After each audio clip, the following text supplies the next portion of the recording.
We now have like intros that are like old. Like that was an old intro. And now I like like the beat of the old intro though. the beat. Remember the first time I made it? It was like 20 seconds long. And then we were like, we got to cut that. That one's 6. That one's 6 seconds long. Six is Um, better. yeah. So Tony Maritano pulling in the parking lot. Dave Kittle on the beach, quite Yeah, literally, in yeah, Florida. So he's off. So we're going to discuss stuff today. What do we want to start with? We just decided that we were going to talk about what today? yeah. So I'm gonna pitch the same question to you. My question, and this I'm actually parked right now. This applies. We're gonna hit this in different ways. Jimmy, I know that you did triathlons. You were an athlete, maybe still are. My question to you is realistically, could a therapist who's never done a triathlon effectively treat a triathlete in the clinic, whether it be somebody who's developed an injury from competing, somebody who's developed a tendinopathy or an overuse? Do you think they have the point of reference, even if they've seen all the videos, read all the books, understand what a triathlete has to do? Can they effectively develop a treatment plan and treat that individual? Oh man, I'm gonna PT this and just say it depends. Um, it depends how curious they are, Okay. because if you say to someone, "Well, what's involved in swimming?" There's some shoulder stuff, there's some kicking, and now you can't figure out why the swimmer's elbow hurts, and you're not willing to go a step further. You wouldn't know that sometimes coaches tell you to really flex your wrist, and that puts a lot of pressure on the medial epicondyle.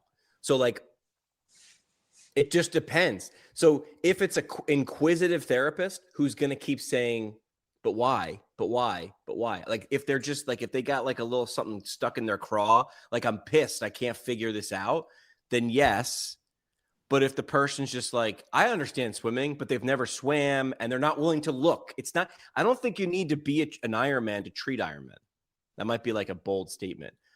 But if you're not willing to ask people who've done it or are doing it, well, what goes into that? Or let me double, if you're not going to just keep double clicking, the answer would be no. You're going to stay on the surface level. So I don't think you need to necessarily have done it, but I think you need to be like just ridiculously curious to figure out, well, what goes into that? Well, why is that? Well, why is that? Well, why is that? Until you come up with an answer. So then let's take that in two directions. Let's say, we always hear people talking about business coaches. Should you take advice from a business coach that hasn't built the business that you want to build? If you want to get, the first thing I tell everybody in my Medicare course is, look, I am not the guy to take you to a $10 million business. I've never built a $10 million business. I've never been there. It requires a different skill set. Why aren't these the same, or are they? Like, theoretically I might understand the principles of a $10 million business, but have never experienced a $10 million business. I I've guess I I've would, never I've never been in the water at a quarter mile, yeah. and known the feeling of whatever you feel at that point. Like, I just don't know how. Yes, I could probably like finagle it and be okay, but Well, then I, I I would say, your resources as a PT aren't just what you know at that moment, right? Because we go to CPGs and we go to courses or we Google stuff. So you could say like, well, I read all about sports psychology and I understand why you stop and you panic at, a half mile. You're surrounded by a half mile of water. I get it. So I'm going to say my answers. Ben gives an example. I don't think that the comment's going to work because it's going to be, he gives a link. He says he agrees not doing it doesn't mean you can't become an expert, but not doing it and not understanding it, then no. So I guess he has an extreme example. I think I know what this is. I think it's a kicking coach, like a football kicking coach who was never a kicker. And they're like, well, I could break this down. Like it's this, do this, more this, less this. Do you ever read the book Blink by Malcolm Gladwell? know it. I've never read it. I mean, I'll save you, $23 and a couple hours of your life. Essentially, it's like, Malcolm was positing, and this is a rough summation. We're pattern recognition machines. Like there was a guy in the book who was a free throw shooting expert, and you could cover all you would do is show the shooter, and you would cover like the pass. As soon as the ball left the guy's hand, you would leave. You couldn't see it, and he could like going in, going out, going in, going out, going in, going out. Like he knew it because he was like, it doesn't matter what happens after the ball leaves. Nothing's happening. Like nothing of note is happening after the ball leaves the hand. He's like, it's all this. So he could tell. There's a guy on Instagram called his Instagram handle is Lethal Shooter. And he does these ridiculous shooting challenges. Like he'll get like a rim that is like an eighth of an inch larger than a basketball, and he'll just like knock stuff down. He actually went to St. Bonaventure University, go Bonnies. Was a really, really good college player at St. Bonaventure. And I'm not knocking my alma mater, but like he wasn't going pro. So how is he the guy that gets brought in when professional NBA players get a hitch in their giddy up? He's good at that thing. But he knows it well. I think an interesting aspect here is, so I started boxing when I got into Penn State. I never did like organized sports before that. So I did martial arts. I grew up in a martial arts academy. I did martial arts forever, but I never really competed. Once I got into college and I was looking for something to do, I got into boxing as an intramural sport. And I can tell you, like, I remember the experience first time I got seriously punched in the face, likely broke my nose, blood everywhere. Like being in that situation is not something you can understand from reading and listening and learning in the classroom. So we bring in those other aspects. What got me thinking about this whole topic is, and I'm going to butcher his last name, even though I've known him for years. You would probably say it right. Mark Caragella. Mark Caragella. Yep. You know, he has just elevated into the next tier of like creators for me. His TikTok, his pain stuff is just incredible. Like Lorimer Mosley and some of the other guys, he's in that level for me right now. Anyway, I'm listening to him yesterday. I'm walking the dog. I'm thinking about all the stuff that he's talking about. I've been experiencing some back pain. I don't think you and Dave and I talked about it. I had a major like flood in my laundry room on the second floor. I left, I came home. It was like a torrential downpour in my kitchen because the second floor laundry had ruptured a hose and water was just pouring through. So anyway, so I'm doing repair work. I've done drywall. I'm working on the ceiling. I spend a lot of time in extension for a couple of days. My low back is killing me, like worst low back pain I've had in a long time. And it's got me thinking about, okay, you know, I've had sore backs. I've had like fascial pain.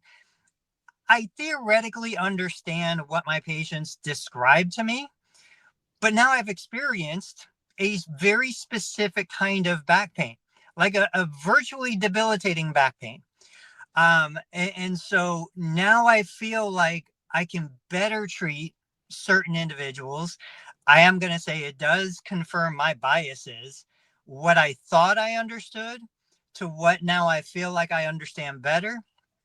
It cemented certain ideas for me about back pain. But that being said, I see this carry through so many like categories in life. Yeah. Not taking advice from a business coach who's never run a successful business. Right. Not taking advice from, you know, a sports therapist who's never played the sport that they're trying to coach. And it's really, really hard for me watching all of the social media content to hear somebody who's never experienced the condition so emphatically telling the patient what they should be experiencing, what they should be feeling. This is what's going on.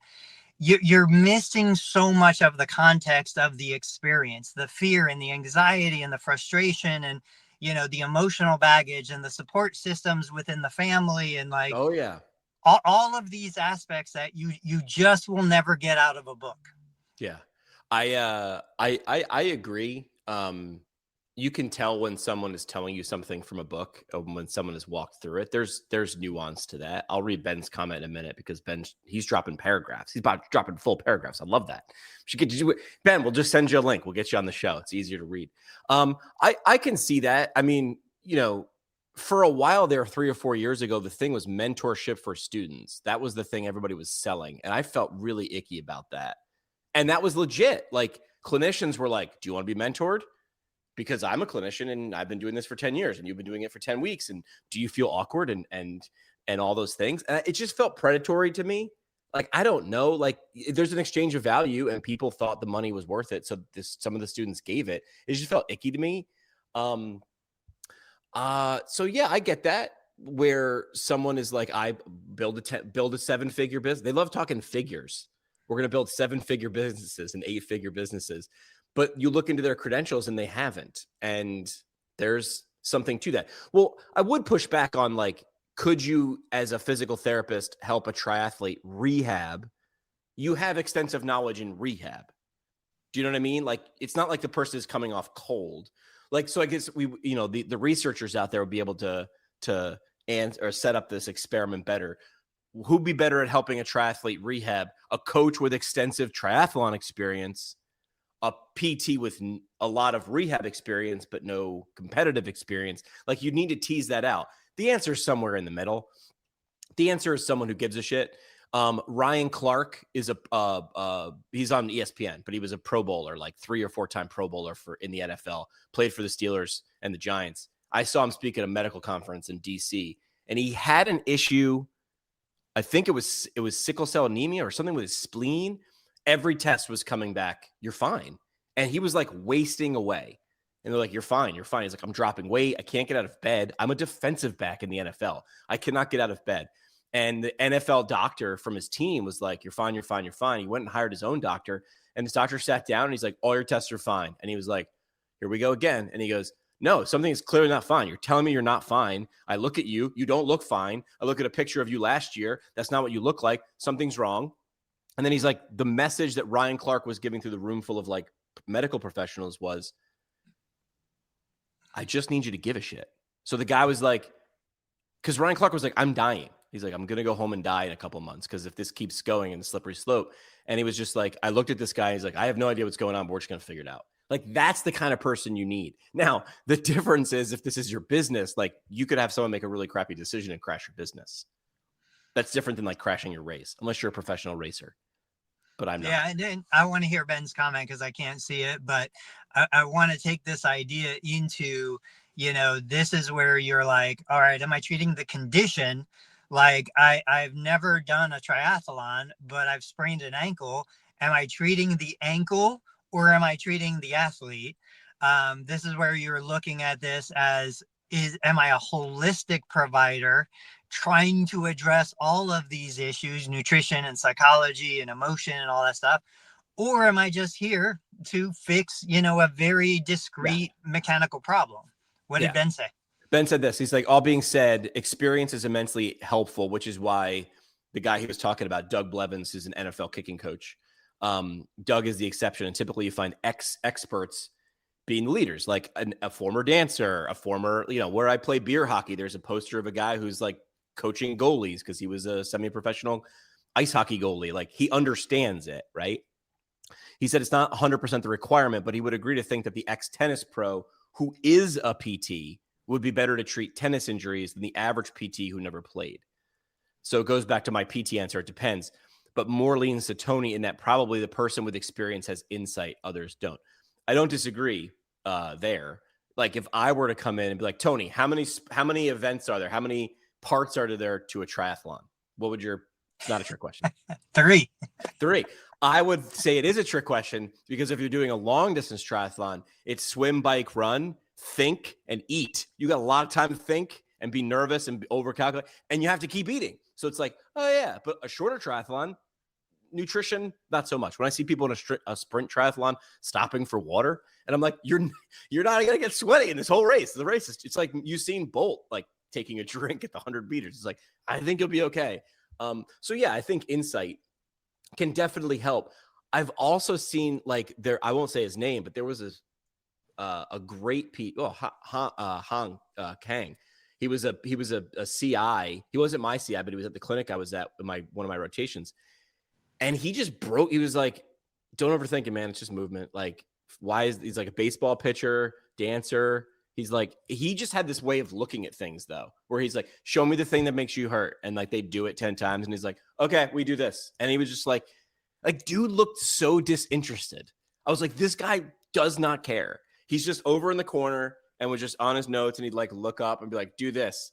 And he looked so disinterested, but he got like such great results. And he only did what he needed to do.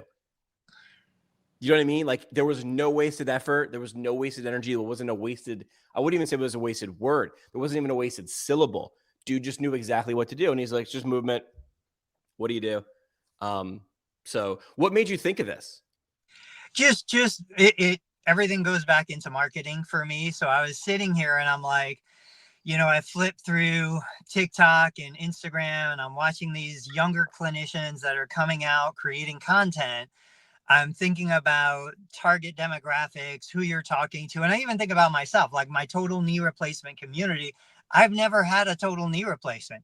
I don't care if I've treated hundreds of patients after a knee replacement or thousands of people online. It's one of those deals where I've never been in your shoes. And I acknowledge it. And I say that. I'm like, look, the best thing that I could deliver is I could say, you, Mr. Patient, can talk to your brother, your sister, somebody you know who had a knee replacement. I can bring you the experience of hundreds of people who have had a knee replacement, but I've never been there. I've never experienced it. And so when I'm thinking of my back pain at an age of 50, I'm like, there's no person who hasn't experienced what I'm experiencing who can really understand what I'm feeling. And in my opinion, I don't think they can create an effective treatment plan because they're going to come at me with all their techniques and their specialties and their biases and their ideas. I think I would be really hard pressed to find a therapist who really understood exactly what I'm experiencing right now. And it's something that has taken me out of commission from a training perspective. I haven't run, I haven't lifted. There's a bunch of stuff that I literally can't do. Doesn't mean I haven't done other things. Doesn't mean I've stopped working. Doesn't mean, I've changed behaviors. But I think if I was an uneducated consumer who doesn't really understand what I'm feeling, coming into a therapist, and I hate to put an age on it, but I'm just going to say like a 25-year-old therapist, they're going to take me through all of these special tests and they're going to take me through all of these things. And I'm going to have positive findings for, I probably have had stenosis for 20 years and I probably had these other things. And I don't know, it's just, so I go in two directions with this. One, I don't know that I could find a clinician who could effectively treat me for what I'm dealing with right now if I don't understand that they don't understand their own experiences. And two, why are we not making this the focus of our marketing messages? Like I know there are therapists who say, hey, I come from a sports background. I played collegiate football. I understand these things, but I want to see more of that. I want to see every therapist out there saying, I understand, I can empathize, I can connect with, because these are my personal experiences. This is what I've been through. Now, I would share this experience, but I don't want to because I don't want a bunch of low back pain referrals. Right. That is not what I want at my clinic. So there's the business side of it that says stay away from low back pain. That is not what we do. That's not the culture of our clinic. But it just got me thinking from a marketing perspective, if I did want that kind of referral, how would I communicate it? Yeah. I mean, I'd be remiss if my friend Jamie, who's a psychologist, were listening, because he listens to the show sometimes and he loves when I try to be an amateur psychologist. But he did teach me this.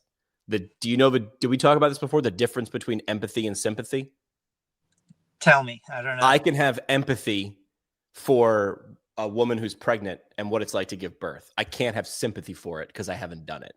But I can imagine, right? I could be like, oh man, look at how she's standing. Her back must be killing her or whatever. Or, gosh, that must be so uncomfortable after hearing. But I can't have sympathy. Someone else who's done it can have sympathy, but knowing that like no two experiences are exactly alike. So I don't think Tony needs to get a knee replacement himself, even though he doesn't need one, just to go through the process of being able to have it. There was a doctor who just amputated his own leg, but he had a little psychology issue. He Some people have a thing. That's a thing, like Yeah. a deep-seated psychology issue to amputate. I think you just need to ask the right questions, right? I mean, people will reveal themselves. Like, Well, what you were getting to, and I agree. I think the best compromise for all of this is, if I was going to try to find a therapist, go to therapy somewhere, I would be looking for somebody who's going to function as an associate, not a healer. You know, somebody who's going to work with me to help me try to figure this out, not somebody who's going to say, I have the cure for you. This is what we're going to do. And so I think even that kind of line of thought is something that we should communicate in our marketing message, if that's what we want to be. Like, I don't want to be the healer. I don't want to be the guru. I don't want to be the one that has the some people fix. do, right? I tell every one of my patients, look, I probably don't know what the root cause of this problem is. I'm going to do the best to eliminate the things that just absolutely don't make sense. This doesn't seem like a bone problem. This doesn't seem like a ligament problem. This doesn't seem like, whatever. And in the process of us eliminating what we probably don't think this is, we're going to work on moving, getting fit, getting strong, like doing things that don't make you feel worse, and potentially improve your fitness level and health level. And maybe at the end, even if you don't have less pain, we're going to be healthier. Maybe we'll be stronger, and we're going to have things that we can use to kind of control what's going on better than you have right now. Like, that's the kind of therapist that I've always been, that I want to be. So I don't need to be an expert. I don't need to be a triathlete in order to help them kind of discover the path back to where they want to be. I'm just going to come with you along for the ride. Yeah, it's the difference between the hero and the guide. Like, I'm going to be the guide, but also it's like, am I being the guide for in terms of rehab, or am I being the guide for performance? Those are two different things. You can have someone who's the ex Ironman champion who is now really great at coaching. You could have someone who's a mediocre athlete be a really great coach, because they're just, coaching is a skill, right? And being an athlete has a set of skills. And you might have done all the same things, right? But you just didn't have it. I don't know. Your legs weren't long enough, or you just weren't big enough, or whatever. Just you didn't have it. So yes. I mean, I think we've seen our fair share. If you brought up Mark Cardula, one example of this would be if someone asks. I was very confused by this. We have that pain scale from 0 to 10. Where's your pain, right? And then someone says 10. And I remember I did this too when I was a student. I was like, oh yeah, 10s, you just got stung by bees in the eyeball with salt. And they're like, yeah, it's a 10. And I remember being like, this person just wants attention or whatever. And then you look back at it, or you hear someone like Mark, and I'm pretty sure it was him having the discussion, is like, how do you know? Like, that person could be sitting completely calm, and they're so used to what 10 is, whatever. I don't know. You made the scale up, dumbass. I answered it. Why are you mad at me? Why are you doubting me? Is it because I'm not screaming and bleeding? Right? Is that what or are you trying to are you trying to teach me something? It's not that bad, buddy. Or I've also heard this, and it's probably an amalgamation of all of them, which is like, has this person said it's a 6 and it really hurts 4,000 times? That I'm like, I guess I have to yell at 10. We've called rental car company and screamed, operator, because you're just frustrated with the process. You're like, I guess I have to be a dick to get the result, because I've been nice, that didn't work, now I need to scream. So it's like, sometimes people are just in the system. You put them in the system, and they said 10, and you doubted them. Who the hell are you? Who the hell are you to doubt them, right? I don't know. But I think if Mark were here, he'd bring that up. Talking about pain scales, I think it was, I don't even know, 15 years ago. I've been practice owner 25 years. So let's go back like 15, 18 years ago. I was like, why am I wasting my time asking patients for a number when the patient, on the best of days, the patient's going to be like, well, in the morning or in the afternoon, with pain meds or without pain meds, like, we understand the context around pain, and it's so dependent on, are you fearful, anxiety, did you sleep well last night, are you hungry, like all of these influencing factors. I'm like, it Right. makes no sense. So I had transitioned to, okay, I don't want a subjective pain report. I'm never going to ask you for a pain number. Right. I found the Mankowski, and I don't know if I'm saying that right, pain scale, which had descriptors of what a 7 would be, what a 5 would be. And then I would use the physical manifestation of what I could observe as an indication of pain level. But even with that, I mean, it's completely ridiculous. Like, I would tell you a deep searing pain, but it makes me laugh. My response to discomfort, my response, even if, something bad happens, my first response is to laugh. I have a nervous habit of laughing. And so I remember a couple of years ago, I think I fractured an ankle, stepped on the edge of a basketball court. It was immense pain. I was laying on the ground laughing hysterically because I didn't know what else to do, but that is the way pain comes out for me.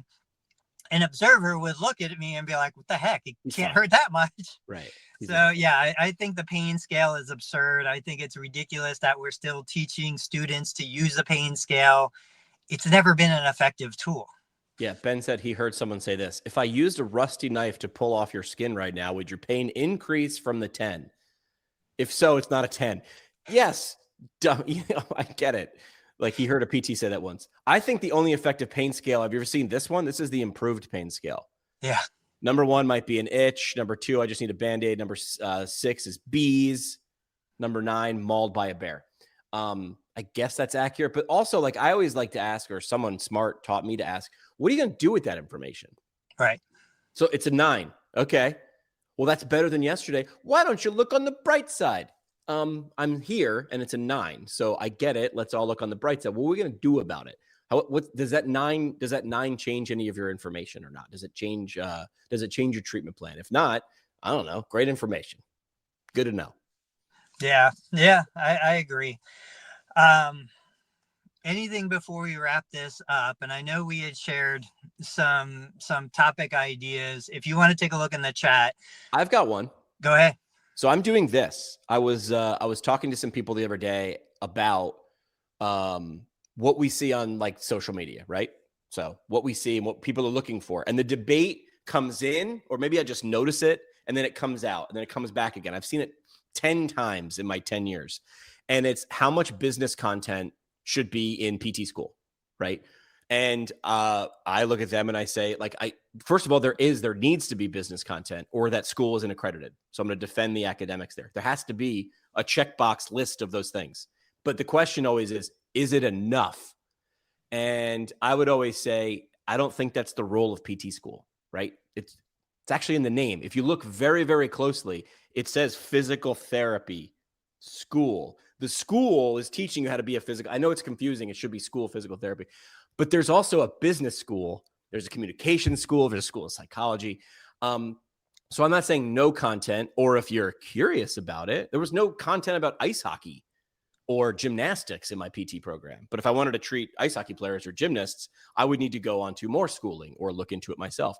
But anyway, we got to going in circles, and someone said, how much business content is on your podcast specifically? I'm like, well, I think it's sprinkled in there. And we're talking about stuff that's related to business, because I think when you boil business down, it's a value exchange between people. It's communicating that. There's psychology elements. There's rules and regulations, which I don't want to touch with a 10-foot pole. So I just said, gosh, I know a lot of people, but I've never like really structured it in terms of a course. I've never done it. I'm also not selling a course. This is not my prelude to, for just $93, you can have the MBA. I'm not doing that. This will be open sourced. This will be free. This will be, what is it called? Like, where we create it in a group, like just like group created, group think, whatever we're doing. The experts, I am vetting them. I sort of have to know if I would take a course, if this person were teaching that, would I trust that person enough to do that? So I posted this on LinkedIn yesterday, not even 24 hours ago. Did you see this? I think I tagged you in it.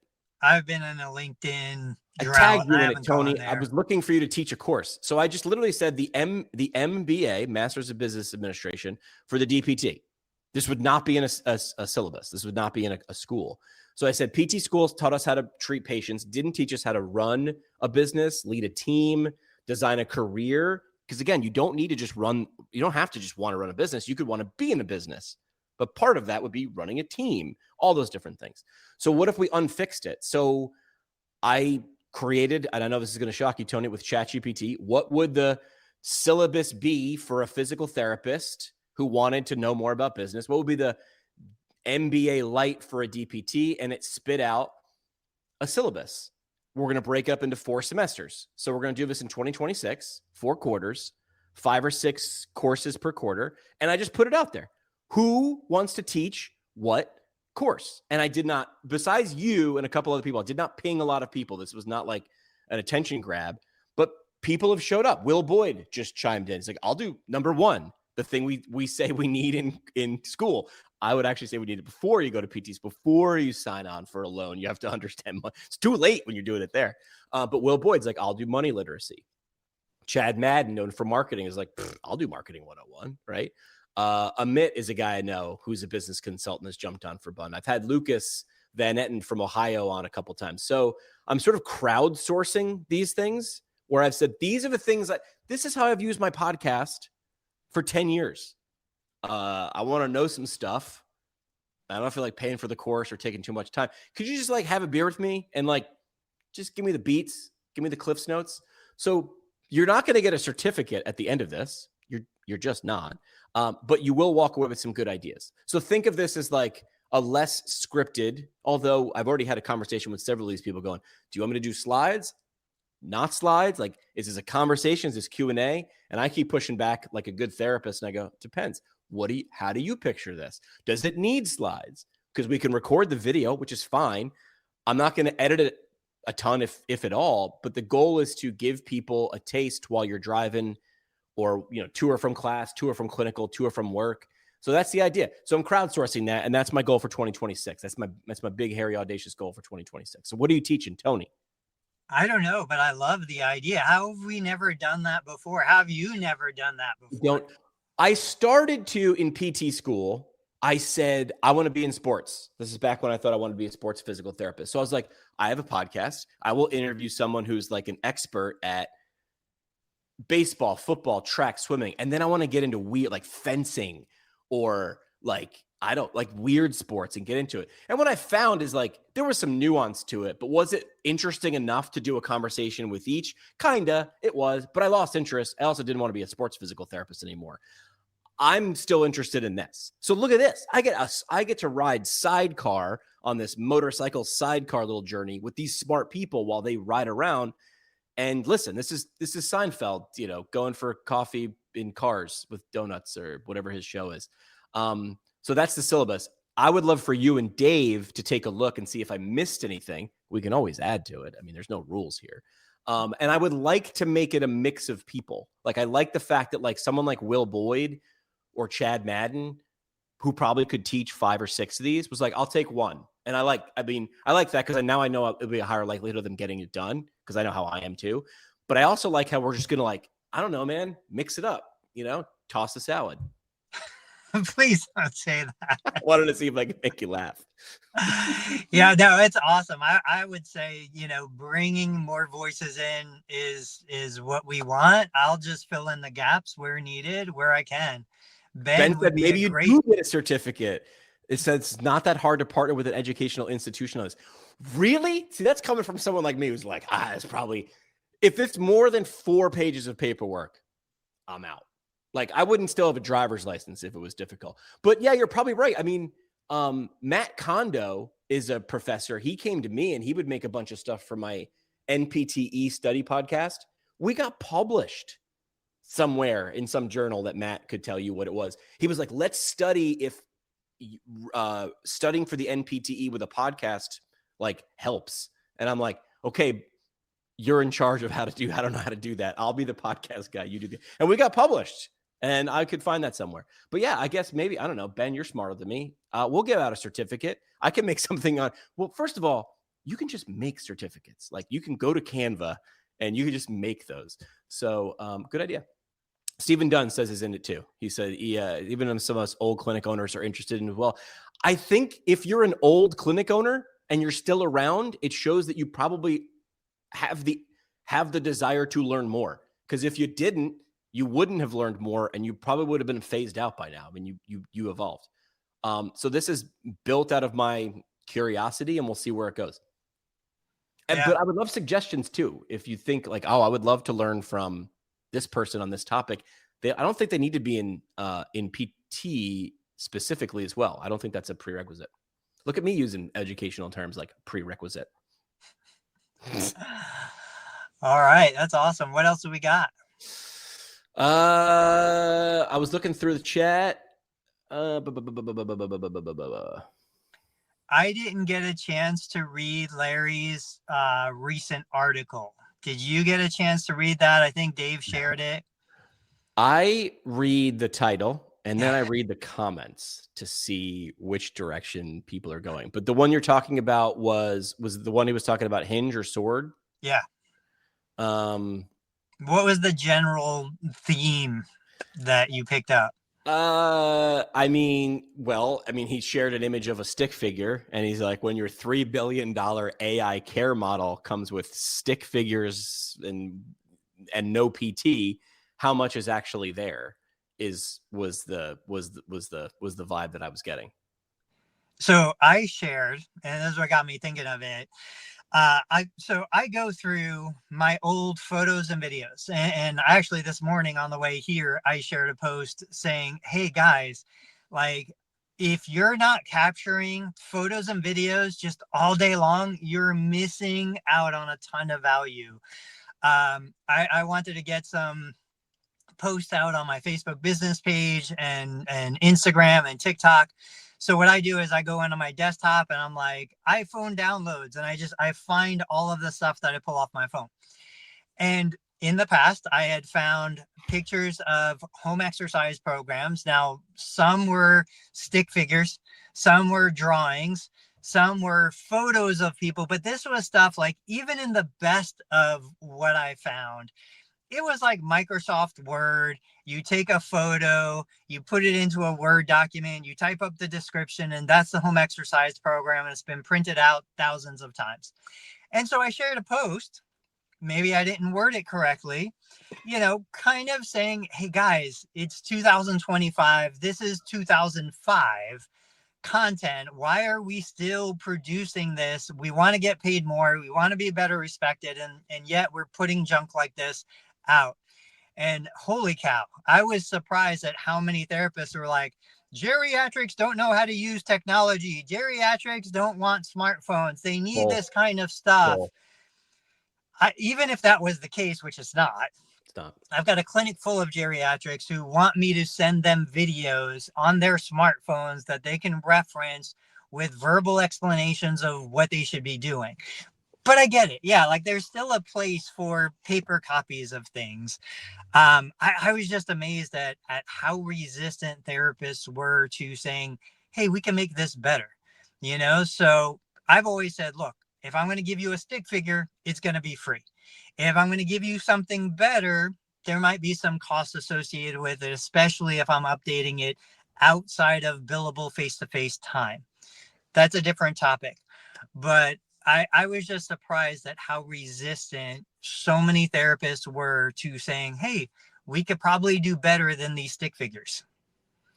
Is it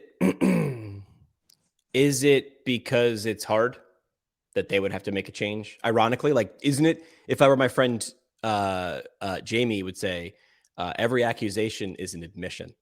These geriatrics don't understand technology. Oh, so you don't know how to use anything better.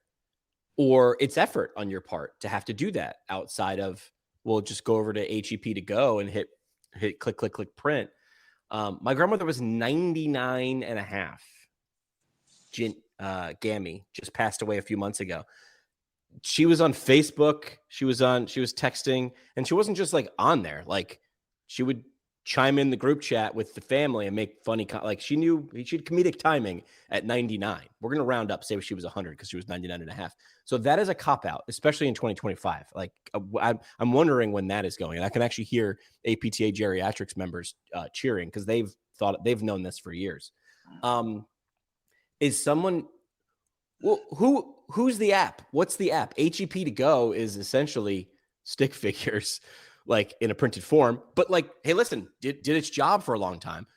Have we not evolved from that? Is there nothing out there? I know like every EMR wants to do the thing and they sort of have it embedded, but like, has anybody done it well? I haven't seen it, and my point in sharing that more was not to necessarily say we need to completely do away with this, but it's to say, look, we can do better than this. And even if you have somebody at the other end, now my mother-in-law, I think she's 92, she loves her phone because she can't hear. She's got like 98% hearing loss. She can read lips. If you talk to her directly, she has no cognitive deficits, but she loves the phone because she can read the text message and she can kind of watch the videos, and especially with closed caption.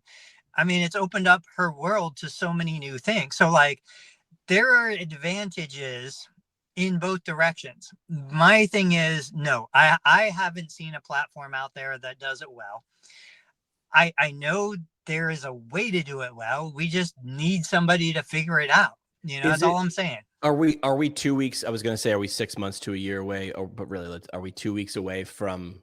I mean, look, I don't know how to code, but we have AI scribes. I think the issue is like exercises and movement, like have all these like jargony terms. What I might call it this, you might call it that, and it's weird. Now the patient in the middle is like, I don't really know. And then if you want to modify something to do something, do this, but do it like this, not as deep, whatever. So you could record that and then add something like an AI video generator. So the process would be like, all right, hey, listen, it's the last 5 minutes. You prompt your AI scribe. Hey, it's the last 5 minutes. Let's work on the 3 exercises I'm going to give you. Here's number 1. I'm going to do it. Add computer vision to this part, right? Or you could just describe it, as now it gets a little tricky. You have to be a good describer. We're going to modify it, not as deep. Got it. There's video number 1. Let's do video 2. Here's video 3. And then let's get that texted over you. And now it should be able to be texted through the EMR because you have that patient's cell phone number logged in there. We can send text messages. So let me know when my royalties check should show up. I'll let you know the address because we just invented how to do it, right? But we're there. Like nothing I just said, the connections between might be broken, but everything I just said is possible right now, correct? Yeah, 100%. And I think we would probably find that it's being done in other professions. I showed you guys, when my car goes into the shop, Toyota puts it up on the lift. The mechanic takes a phone, I don't know if it's his phone or the company's phone, records a video showing me the undercarriage of my car, showing me the wheels, showing me the inspection that he's doing in real time, shoots that video over to me so that I can then make a decision to say, yes, I want this, this, and this, and pay for it right then and there over the phone. My car is literally still on the lift when I make that decision. You know that is an app where I'm guessing the mechanic is prompted. It's an oil change. It brings up an oil change template. Yeah. Okay. Video 1, show you, I need to see the dipstick. Pull the video of the dipstick, right? He's probably got a chest mount so he can be doing the thing while he's showing you things with his hands. And whatever that app cost to develop, I mean, that's like, it's like creating a video with guardrails. It's bowling with bumpers. It's like, you can't really miss. It's like, okay, shoot a 10-second or less video of you showing the dipstick and walk through what we've said. Or it's got the script right on it and teleprompter. And then you hit next and it brings you to okay, now go to the tire and show the tread. Even if the tread is good, right? Because that shows your tread is good. Look, this is the tool we measure it, and you still got a ways to go. Come back in a couple thousand miles and we'll check it again. You do those 8-point, 15-point inspections and you show, not tell. Everybody's favorite day was show and tell. But every day is a tell day at school. Not every day are you allowed to bring in something cool and show people. So that was showing. There have been a lot of apps that have tried to do this, right? Like postural apps and things like that. I think the pushback there is they're like, dude, like that's not really showing, everybody's different. We're not tires. I know the body mechanic analogy works, but doesn't. I do like the use of video to show people results, though. I think that's good. Look at personal trainers or people in weight loss. That's their bread and butter. So what's interesting here, and I'll just share what I do. Everybody who comes through my door signs a media release, signs the normal HIPAA privacy notice, signs all of that stuff. Usually on the first session, and then periodically throughout the plan of care, I'm recording content. So, and you can see it on any of my media, 2 or 3 things. This is what we're going to do. This is what your home program is. I record it while you're in the clinic. I immediately text it to your phone so that I have confirmation you received it, I sent it, but I also have the privacy notices in place because I'm going to share it. And they know that I'm going to share it. This benefits me and the patient in several ways. One, the patient sees themselves. They're not seeing a fitness model. They're not seeing a 20-year-old. This goes back to the beginning of the show where we said, this is relatable. You see a real human that happens to be you. You hear what the therapist is telling you because it's my voice coming through the phone behind the camera. You hear the instructions, you hear the reps and sets, you hear the frequency, you hear everything that's supposed to happen. I can capture, let's say, a minute, and that minute that would have normally been paid for by the insurance and never gotten paid again, I can capture that minute of time and monetize it for the next 5 to 10 years because social media is going to continue to pay me if it's a good clip and if other people want to see that clip. I can provide access to individuals anywhere in the world to hear what a physical therapist in the United States would be telling them if they had the same condition completely for free. That person in India gets free access to care. I get paid by the advertisers and potentially the product company. My patient gets the best possible example and explanation of what they should be doing at home until we update the home exercise program. And I do it in the session. So it's not like I have to take time away that's not billable from, or take time away from other, people to go in and create the HCP and do all of this stuff. Like I am doing this at point of contact as part of the paid treatment session. It to me, it makes so much sense. And now, does every single patient who walk in my door want a service like that? No. Okay. So I don't do it for them, but it's the vast minority of people, less than a 10%, who don't want that. Most of the other people do want that service. Why aren't you sharing these things? Tony just turned his clinic into show and tell day every day. Was talking with someone the other day. I won't say who, but they were looking to raise their rates. And how do they do that? Did we talk about this? No. We might talk about this on the side. So they were going to raise their rates. I forget what it was. Let's say they're going to raise them. They haven't done it in 5 years. They have to raise it 20%, which is actually should be advocating for you to raise your rates more often. So it doesn't need to be 20% to stay afloat. So I'll just, that's a little mini lesson right there. But what I had suggested was, here's a crazy idea. Here's someone who's never done it, throwing out a Hail Mary, a what if. I haven't done it, but let's try it. So my suggestion was, what if you said, you have to rate, we're raising our rate 30%. We'll give you a 10% discount if you sign a media release. You were okay with the 20. It's going up 20. 20 is, but you can reduce it. That's similar to what someone taught me once. If you want to build a housing development with 100 houses in it, you go submit plans to the town board for 750 houses, and they talk you down to 100 houses, and you're like, fine, you win. I'll only do 100. We'll scale this back, right? So the idea there being is each choice is a win. You're like, do you not want to be on camera? You're not going to sign the release? That's fine. It's totally your thing. We give a 10% discount. I'm sure. I'm wondering if someone seal coats my driveway or paints my house, and then there's a sign in my lawn for 2 weeks. Did I get something for that? Or am I just being nice because the guys were good? Like, I'm always like, no, I paid you. You did the thing I paid you. You don't get to advertise on my lawn. But I know people who've said, oh, you know what? We'll give you $250 off. It was never the $250 that you weren't going to take off was going to go in that guy's pocket, like just right there, the driver. But that's the idea. So what do you think of that strategy? Listen, we're going to increase prices 30%. We'll give you 10% off if you sign the social media release. I like the idea. I don't like the strategy. First, let me ask you, why 20%? Why was this person doing 20% at all? Yeah. They hadn't raised their rates in a million years, and they were like, we can't stay solvent. And I'm like, okay, so why aren't you charging more? I feel bad. I don't want to raise my rates. My patients can't pay it. And I'm like, do you know that? 20% just seems like it's not even worth it. You know, Oh, you think more?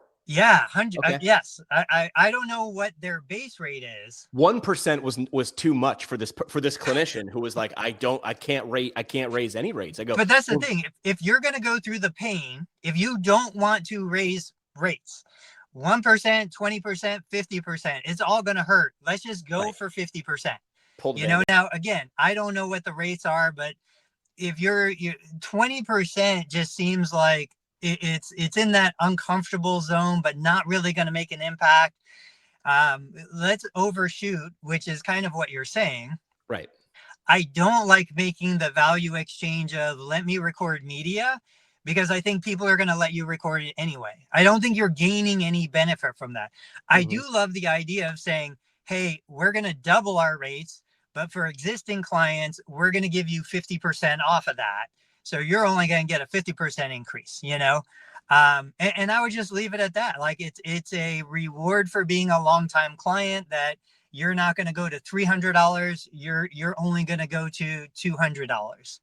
I think that's plenty of thank you for being a customer. I would also say if you're going to raise 20, you're going to lose people no matter what. You have to raise enough to make up for the number of people you lose. Yep. But to your main topic here, people love media. They're either they love it or they hate it.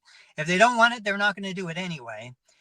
If I went into an exchange to say, hey, I'm going to record and share this in exchange for something, I would go straight on, look, I'll treat you for free. Right. We've got plenty of individuals that come, they get referred to us. They have high deductible plans. They absolutely cannot afford therapy.